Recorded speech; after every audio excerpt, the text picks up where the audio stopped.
My name is Heather Feather. I'm the owner of Rare Bird Medicine, and today I wanted to talk about water elemental. Astrologically speaking, I am predominantly a water elemental. And when I say astrologically, I'm talking about the full natal birth chart, the houses, and the asteroids.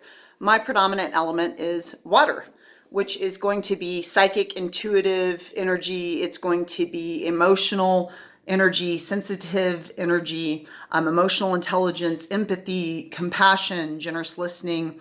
And I always see each aspect of life as like a double-sided coin because we are in a duality, a polarized realm, a dichotomy. So the duality of that emotional component, emotions do connect one to the intuitive sight. When we talk about gut feeling, we're talking about psychic intuition, and it comes from a sense of feeling.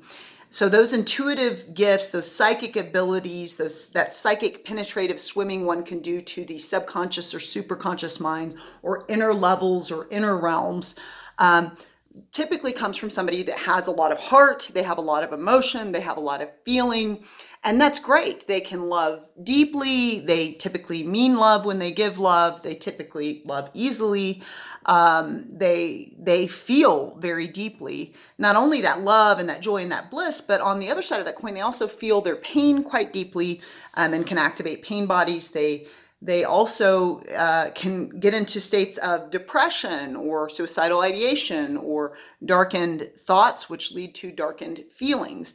And the things that you think, as we've been talking about, tend to lead to the things that you feel. What you do up here is going to move down here, as above, so below. It's going to trickle in and infiltrate your heart in the way that you feel. So the beauty of feelings is feelings are very quick. Thoughts, it takes several words to make a sentence, let's say, and that takes time to go through the words to make a sentence. But a feeling lets you know right away, this feels off. This doesn't feel good. Hey, when you say all those words strung together, it feels bad in here, and that's immediate. I immediately did not feel good as I received those words in that structure. So feeling lets you know the quality of information that you're dealing with. Now, some thoughts are relatively neutral, like I have a pencil. I mean, that's, I would say, is relatively neutral, and unless I really needed a pencil, then I might get excited, you know? Whereas there are thoughts I can have, like a common two-legged thought is I am unlovable. I am unlovable. Now, that's not true. That's a story that for whatever reason, those that have egos like to tell. I am unlovable. I don't experience it as much in four-leggeds because I've watched people be ugly to four-leggeds and they're still like, but I'm lovable, right? And so now we're going to get along, right? So they're so trusting. But two-leggeds, in my experience, they can take poison, false evidence appearing real teachings, shadow teachings, difficult challenge teachings, darkened side of the coin instead of the light-filled, love side-filled, the fear-based filled teachings, and they can take that to mean that they're unlovable. I'm unlovable because my parents weren't loving to me. I'm unlovable because my sibling wasn't loving to me. I'm unlovable because my teachers, my priests, my authorities, as I was being reared and developing my personality from 0 to 7, were unkind, and that meant that I was unlovable or I was a burden. That thought is going to typically lead to feelings of dissatisfaction, lack of joy, lack of love. And so feelings very quickly show us the quality of the content of our consciousness, and they give us the opportunity rapidly to understand, hey, the content of your consciousness right now, not great. Now, what I can say is sometimes that content we are receiving based on thoughts we're thinking, how we choose to perceive ourselves, if we're going to be embarrassed by ourselves, or if we're going to choose to perceive ourselves as never being heard or understood, or being unlovable or unworthy of love, or whatever internal dialogue we may have. Also, part of the content we can receive comes from other two-leggeds. And what I can tell you as a high water elemental is that when other two-leggeds choose to engage with me in an ugly, untoward, unkind, unloving way, due to my emotional sensitivity, has historically been and could potentially in the future be easy for me to feel sensitive to their choice to not be empathetic, emotionally intelligent in the way they share information. Because you can offer someone information without being non-compassionate. And you can offer somebody difficult information without being non-compassionate. And it's empathy that causes the communication to have compassion, even if it's a difficult truth that you're engaging in with another. There are those that would speak to me without emotional intelligence, without empathy, without compassion. Those are life skills that require development, and even life skills that are garnered, you're not necessarily always going to exemplify. I have found as a high water elemental that others and the way they behave, if somebody's being ugly to you on social media, if somebody's being ugly to you right in front of your face or over the phone or via text, and they're speaking in non-emotionally intelligent ways, typically that has to do with their growth and evolution work of not having garnered that life skill. But it can be easy if you're a high water elemental to take that personally and to feel sensitive and to feel hurt about it.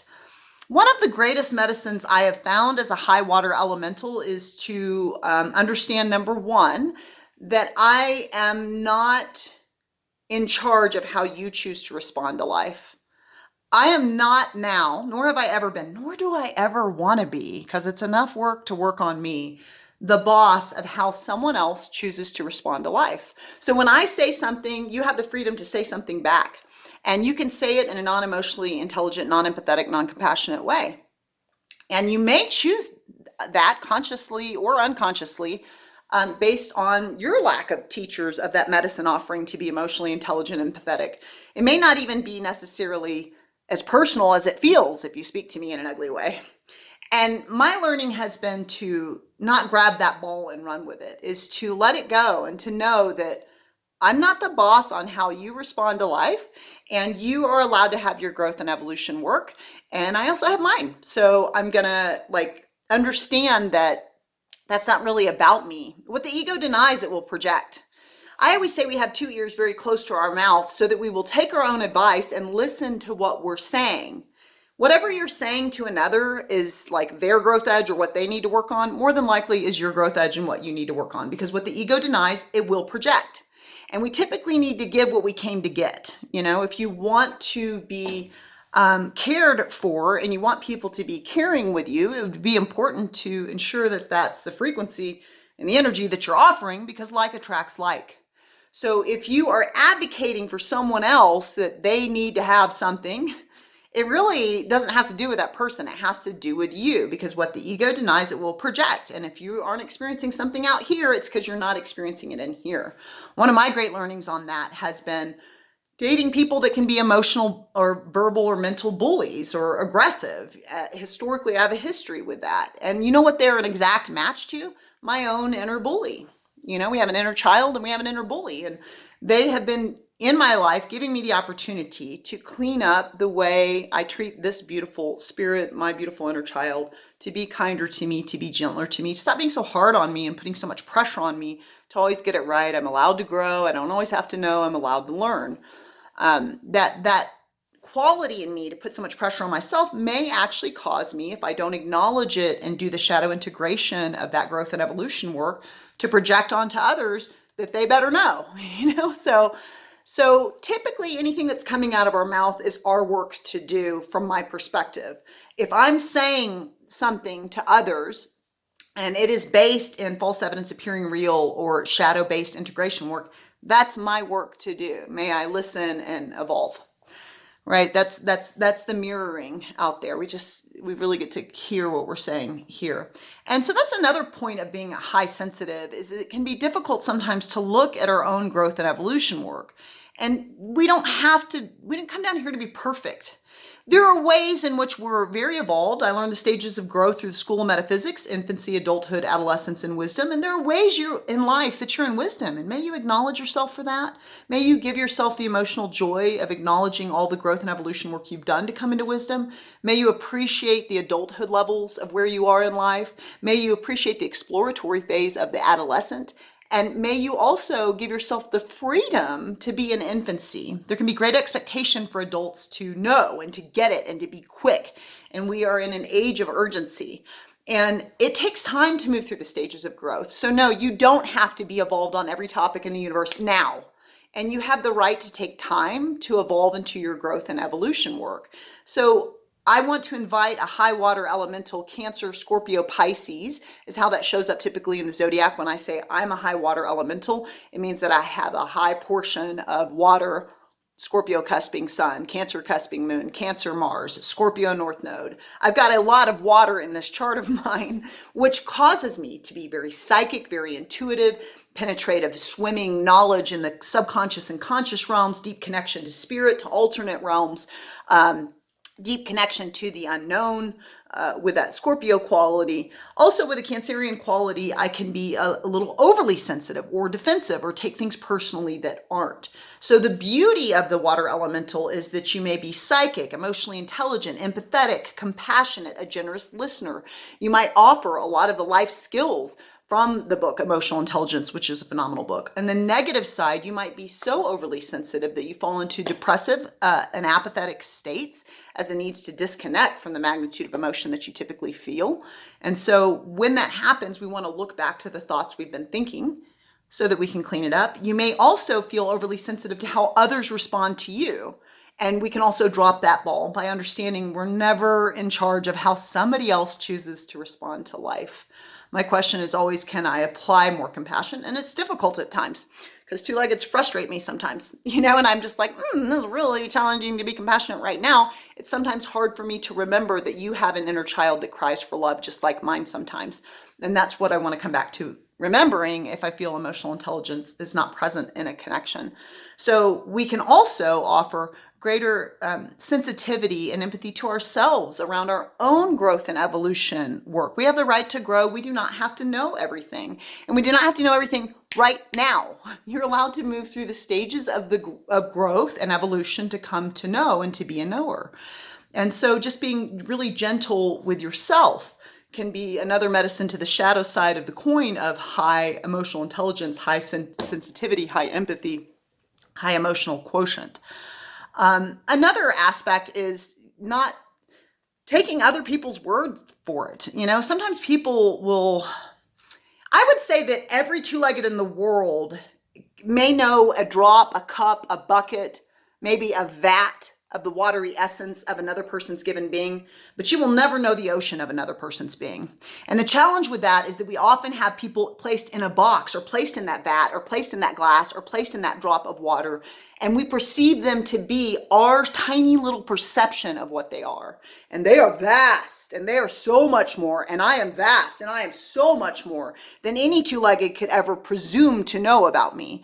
I don't think we ever really completely get to know another person because it's hard enough to even completely know the self. You know what I mean? So, and we are a lot of things. To me, I'm much more than just Heather Mackey and this vessel. I'm many lifetimes. I'm many experiences. And so are you. And so one of the honorings we can also do is just having a sensitivity to understand that whatever our perception is of another, we aren't comprehensively perceiving them. We're perceiving aspects of them in the moment, and we're perceiving them through our own filters and our own perception. And so I'm always going to want to step towards compassion. My intent is to be more unconditionally loving as a high water elemental. And that also includes the self, giving myself space, giving myself room, giving myself time if I need, because I am feeling emotional and sensitive, and that can typically be a more introverted quality.